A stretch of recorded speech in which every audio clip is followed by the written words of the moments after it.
थेट वार्ता चॅनलवर आपलं मनपूर्वक स्वागत आहे। रमाई भीमराव आंबेडकर यांचा जन्म 7 फेब्रुवारी 1898 आणि मृत्यू 27 मे 1935 ला झाला। तर डॉक्टर बाबासाहेब आंबेडकर यांच्या पहिल्या पत्नी आणि त्यांच्या जीवनातील एक अत्यंत महत्त्वाची व्यक्ती होत्या। त्यांना बाबासाहेबांचे अनुयायी रमाई किंवा माता रमाई म्हणून आदराने संबोधतात। रमाई यांनी आपल्या जीवनात अनेक कठीण प्रसंगांना धैर्याने सामोरे जाऊन बाबासाहेबांना त्यांच्या शिक्षण आणि सामाजिक कार्यात साथ दिली। त्यांच्या त्याग, समर्पण आणि धैर्यामुळे बाबासाहेबांना सामाजिक क्रांतीचे प्रणेते बनण्यास प्रेरणा मिळाली।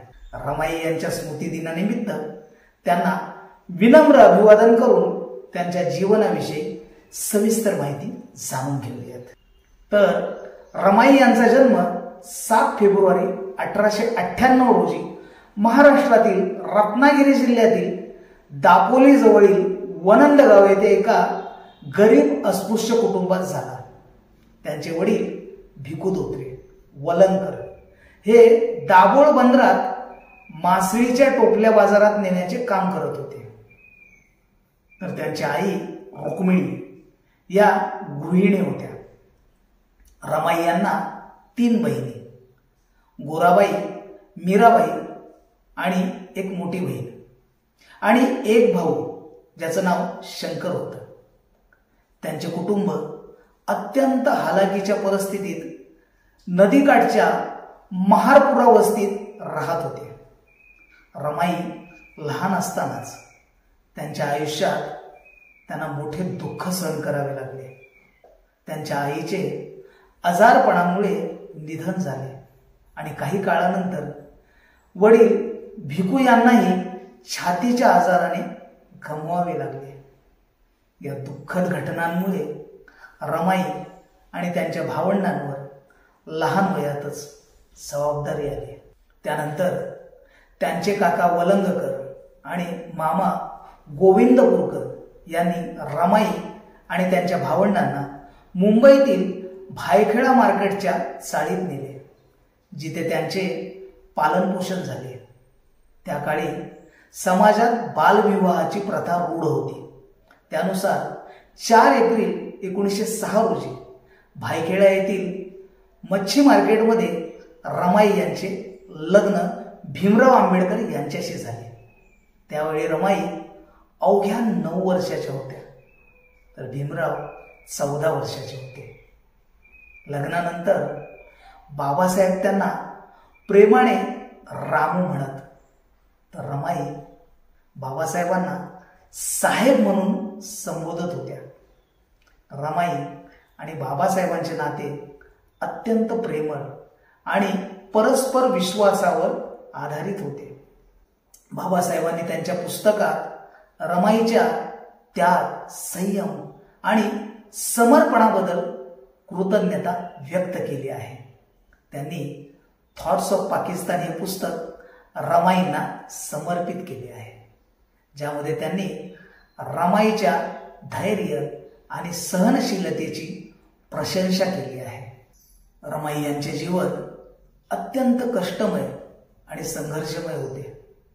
बाबासाहेब जेव्हा उच्च शिक्षणासाठी अमेरिका आणि लंडनला गेले, तेव्हा रमाईंनी अत्यंत हालाकीच्या परिस्थितीत कुटुंबाचा गाडा हाकला। त्यांनी स्वतःच्या गरजा बाजूला ठेवून बाबासाहेबांच्या शिक्षण आणि सामाजिक कार्याला प्राधान्य दिले। त्यांनी कधीही बाबासाहेबांना त्यांच्या कठीण परिस्थितीची जाणीव होऊ दिली नाही, जेणेकरून त्यांचे लक्ष विचलित होऊ नये।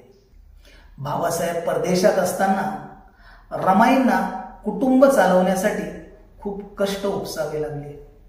त्यांनी शेणाच्या गवऱ्या बनवून विकल्या, रस्त्यावर खडी टाकण्याचे काम केले आणि रात्री जंगलात जाऊन सरपण गोळा केले। कधी कधी घरात अन्नाचा एक कणही नसे, तरी त्यांनी संयम आणि धैर्याने परिस्थिती हाताळली. रमाई आणि बाबासाहेबांना 5 मुले झाली, परंतु त्यापैकी 4 मुलांचा लहान वयातच मृत्यू झाला. गंगाधर, रमेश आणि राजरत्न हे चौघेही अगदी लहान वयातच वारले. त्यांचा एकुलता एक मुलगा यशवंत हा जिवंत राहिला.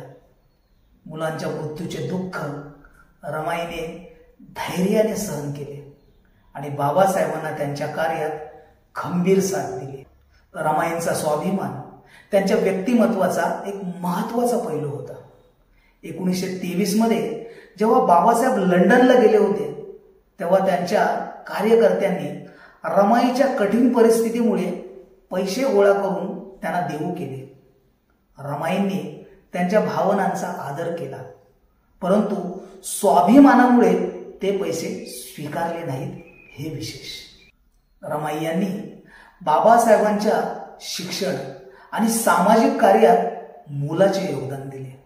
बाबासाहेबांनी स्वतः सांगितले आहे की रमाईचा त्याग आणि समर्थनामुळे त्यांना उच्च शिक्षण घेता आले आणि सामाजिक न्यायासाठी लढता आले.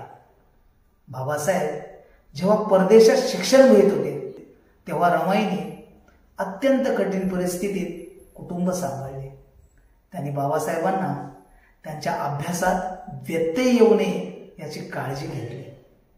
बाबासाहेब राजगृहात अभ्यास करत असताना रमाई त्यांच्या अभ्यासात अडथळा येऊ नये म्हणून प्रवेशद्वारावर तासनतास बसून राहायच्या आणि येणाऱ्या जाणाऱ्यांची नोंद ठेवायच्या.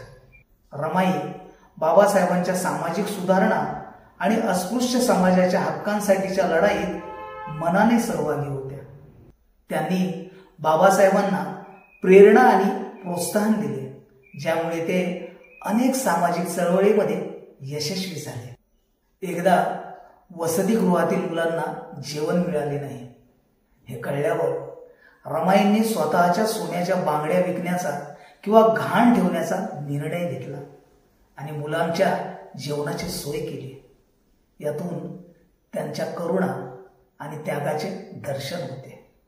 1935 मध्ये रमाईंचा आजार बळावला. जानेवारीपासून त्यांची प्रकृती खालावत गेली आणि मे महिन्यात ती गंभीर झाली. बाबासाहेबांनी सर्व नामांकित डॉक्टरांना पाचारण केले, परंतु औषधोपचारांचा काही उपयोग झाला नाही. शेवटी 27 मे 1935 रोजी वयाच्या अवघ्या 37व्या वर्षी रमाई यांचे राजगृह दादर मुंबई येथे निधन झाले. त्यांच्या निधनाने बाबासाहेबांना मोठा धक्का बसला. त्यांनी रमाईच्या स्मरणार्थ अनेकदा त्यांचा त्याग आणि समर्पणाचा उल्लेख केला.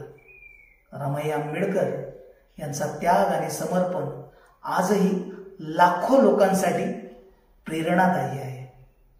त्यांच्या जीवनावर आधारित अनेक पुस्तके, चित्रपट आणि गीते लिहिली गेली आहेत.